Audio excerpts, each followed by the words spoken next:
Welcome to the Living in Naples channel. I'm James Headley. Today's episode is the conclusion of last week's look at Zillow's survey of loan officers entitled 15 Home Buying Myths to Unlearn Right Now. In part 1, I went through the first 7 of these myths, so if you haven't already watched that video, you may want to do so first. As a reminder, I'm going to go through some of these without much comment if they are not really applicable to our audience or our market context, while I spend a bit more time on others providing perspective from the Southwest Florida real estate market. Thanks as always for subscribing, sharing, and liking. And now let's get started with myth number 8. You shouldn't buy until you can afford your forever home. Ultimately, this comes down to each individual buyer's life context, in my opinion. While it's a good general rule that if you don't expect to own a home for more than at least 3 to 5 years, you may want to wait to buy, I think there are very good reasons why a buyer in Southwest Florida might want to ignore this rule. What if you are certain that the Naples or Marco area lifestyle is for you? Are you prepared to defer your enjoyment of great winter weather, golf, racket sports, boating, the beach, etc., until your forever home becomes available?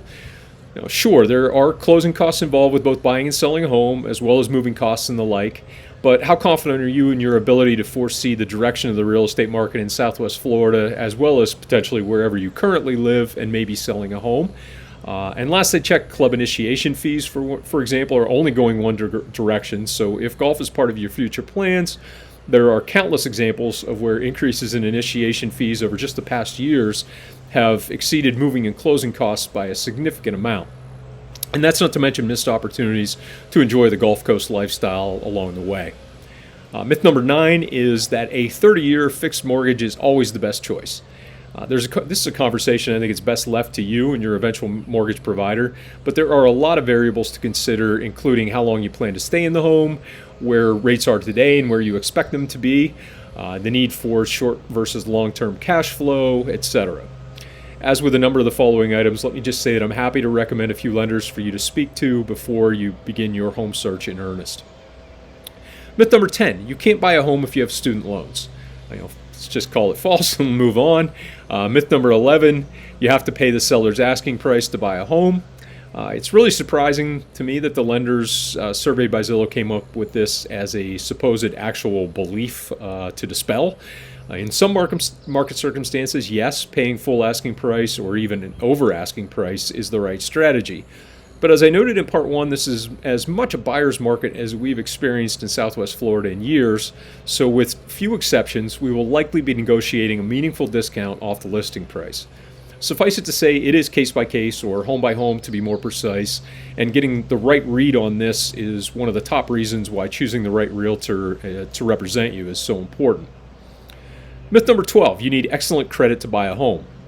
This is another one with limited applicability to the audience here, where the average home price is over $500,000. So let's just move on to myth number 13, and that's that fall and winter are bad times to buy a home. Now, there is no bad time to buy a home if it's the right home for you, and though seasonality has smoothed out a lot over the last decade or so in Southwest Florida, winter and spring are still the peak seasons for home sales in the Naples area. Myth number 14, you cannot buy a home if you are self-employed. Another seemingly obvious falsehood and an odd inclusion on the list, so let's just move on to the final item on Zillow's list. Myth number 15, that all lenders are the same when buying a home. As I said earlier, I'd be happy to make some recommendations of lenders for you to speak with, and of course, encourage you to talk to the bank or banks where you have established relationships as well. It's definitely worth shopping not just the rates, but the overall terms and your gut feelings when it comes to such a large purchase. Well, that brings us to the end of this 2-part episode. I hope at least some of this has been useful and informative, and as always, it'd be my pleasure to speak directly with you about your particular circumstances at any time. Until then, and until the next episode, thank you for continuing to share, subscribe, and like.